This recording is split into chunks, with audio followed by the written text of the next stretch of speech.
impossible. That's what my speech is about this evening, and it's a very special word in my vocabulary, and I hope by the end of the evening it will be a special word, or a word that we tend not to use so much in all of our vocabulary.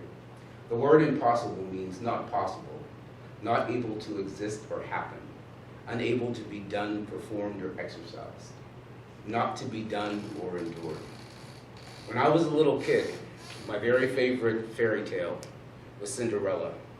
And every year, I don't know how many of you are as old as I am, but every single year, the Rodgers and Hammerstein version of Cinderella came on television only once. It was on CBS, and you had to know what day and time it came on.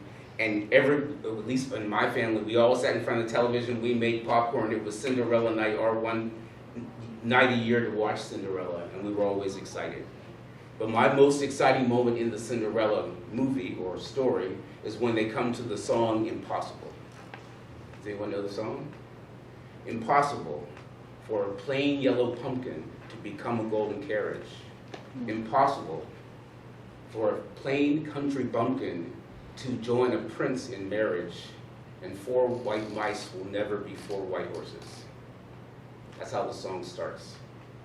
And I always loved that because I always loved, towards the end of the song, became my very favorite part, because then they say, and because those daft and dewy-eyed dopes keep building up impossible hopes, impossible things are happening every day. And impossible things do happen every day, but we have to be able to see them and identify them. And oftentimes we have that negative message in our head that says, oh, this is impossible. So this is my story about, for the last 2 weeks I had a thought that, oh, this was impossible, and it became possible. 3 months ago, Claudia and I were watching television, and it said, Diana Ross is coming to Maui. And how exciting was that? It was her first time to Maui, and I hadn't seen her in probably 20 years. When I was 15 years old, the very first concert that I ever saw in my whole life was Diana Ross. And my mother bought my brother and I tickets, dropped us off at the theater, and it was the first time that we actually got to go and do something on our own. And I went into the concert, and something magic happened. Diana Ross came on the stage, and she could have been all the glory and all the wonder for her, but that's not what she did. What she did was she gave all the glory and all of the wonder to the audience.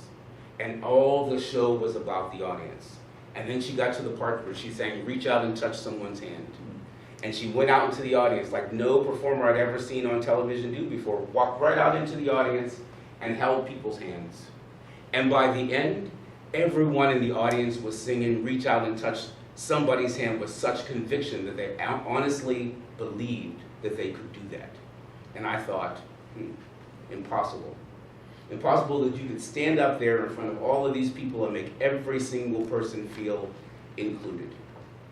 In my professional life, I had the magnificent opportunity to go around the world and teach people how to dance.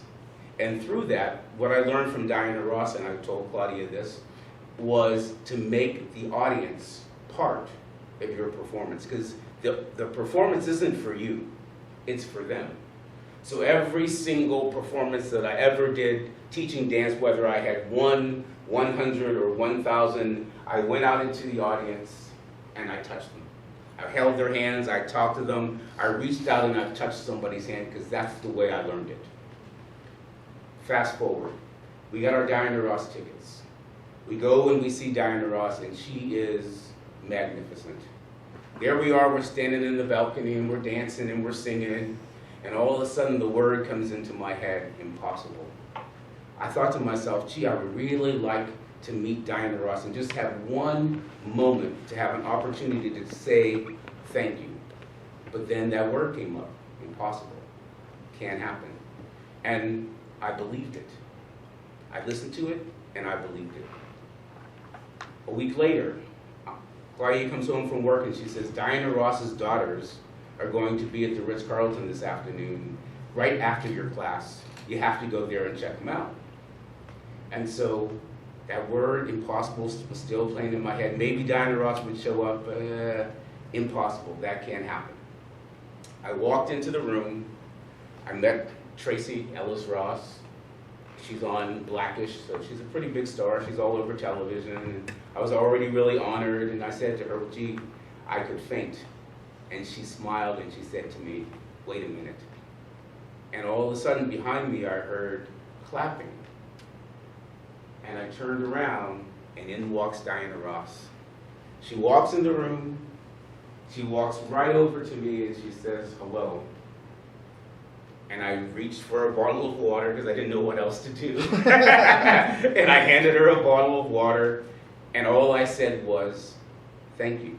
It's the only 2 words I could get out of my mouth at that moment. I was shaking, my hands were sweating. I said, thank you. You taught me everything I know about being kind. And she took the bottle of water and she put it down. And she held my hand and she said, no, thank you. And that thing started to happen. The back of my throat got a little wet.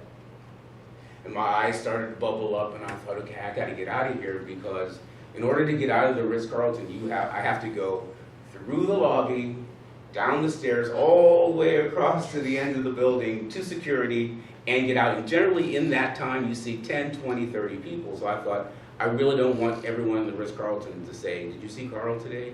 He cried on his way home from work. So I swallowed it and I got out of the Ritz-Carlton and I got into my car and I called my mother and I was like, oh, you can't believe what just happened. I met Diana Ross and it was da-da-da-da-da and it was impossible. And I heard that word pop up again and I thought, gee, how weird is that the word impossible keeps coming up because it's possible. It's possible. It really, really is possible. I met her. I came home, told Claudia, still shaking, went and sat outside, had to breathe it in, breathe it in. And I thought that would be the end of my Diana Ross, oh my goodness, I just met Diana Ross and it was impossible story. But that's not what happened. The next day I went into work, I walked into the studio and there are Diana Ross's 2 daughters. And I walk in and I said to them, oh, it was so awesome meeting your mother yesterday. And I had my book, because I have a quote from Diana Ross in my book. And I handed the daughter in my book and I said, if you could just please be kind enough to give this to your mother. And both of the daughters started laughing. And I thought, now they're gonna laugh at me. I'm already feeling awkward enough, now they're gonna laugh at me. And they laughed and they looked at each other and they said, you know, that after you walked out of the room last night, my mother, their mother, Diana Ross, said to them, who was that guy with the lovely smile?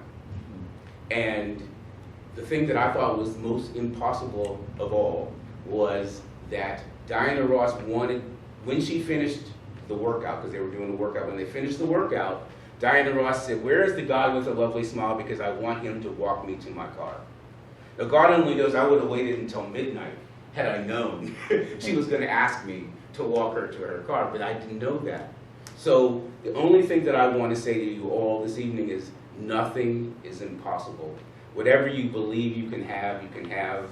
I hear that in my head, I know that voice, but no matter how much I know it, how much I believe it, still that little voice that nags at the back of your head that says things that are impossible will come up.